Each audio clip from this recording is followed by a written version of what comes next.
here's a few things that I'm guessing he doesn't exactly want you to know. Let's begin.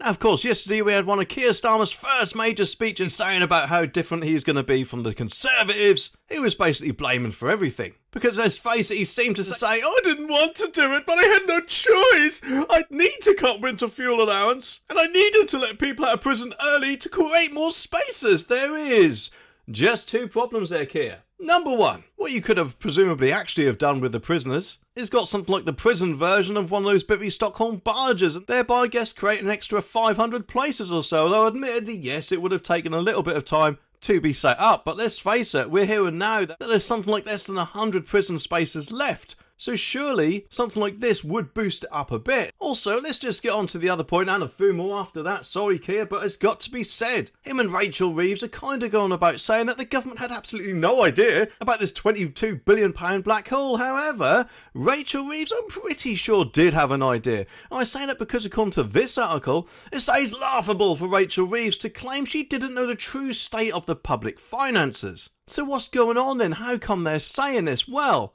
Ruth Davidson said if you paid attention during the election campaign, almost all of the questions to anybody, even vaguely related to the Treasury or the leadership, was how are you going to afford to do this because X, Y and Z? So we did know about it, and there's also institutions in place to tell you about it. Rachel Reeves always said during the election campaign that should Labour win, they would inherit the worst economic legacy since the Second World War, and iron discipline would be required to balance the books. So how can she possibly go from saying that to saying, oh, we didn't know anything about it, honestly? Which is how it seems, doesn't it? Even Jeremy Hunt, the former Chancellor, has denied basically the size of the black hole and has accused Miss Reeves of using the £22 billion black hole as a smokescreen to justify tax hikes, spending cuts that she was always planning. Even the Institute of Fiscal Studies, the IFS, has said that Miss Reeves is being disingenuous, but no one comes out smelling like roses. And their director, Paul Johnson, said the Chancellor cannot honestly announce a series of tax rises in October budget, blame them on this hole that she has just discovered, and claim she couldn't have known pre-election that tax rises would be needed to maintain public services.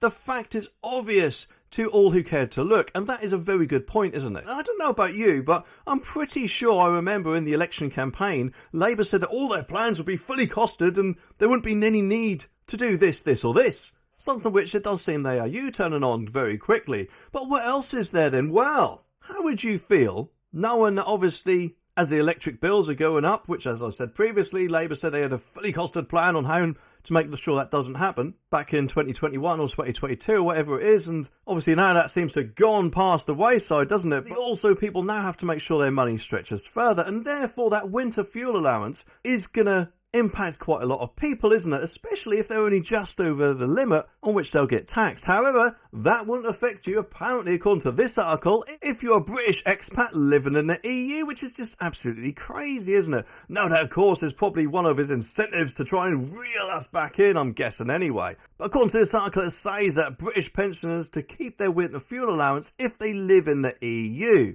As many as 35,000 retirees on the continent are in line to get the £300 handout, even if they exceed the new wealth threshold set by Rachel Reeves. And expats living in the European Union, plus Norway, Iceland, Liechtenstein, I think that says, I'm not very good with geography, sorry, and Switzerland are guaranteed the allowance by the Brexit withdrawal agreement. And I'm really pleased for those people that Labour can't basically take away this money from them. However, for the rest of us, I guess we're kind of out of luck. Unless, of course, Keir Starmer does do one of his belly dancing U-turns, eh? Hopefully he will do soon, especially as winter comes and he sees that this is really affecting the elderly a lot more than he thought, eh? And obviously Keir Starmer himself didn't exactly want to spoil the nasty surprise we're all getting in October about the budget, except to say that people with broad shoulders would basically have to kind of bear the brunt of it all. The thing is, though, it might be a lot worse than that, and I say that because this article says that millions of drivers will pay more for petrol under the painful autumn budget plans, warns the RAC, and the club is urging ministers to consider a major change to the way Brits pay, apparently.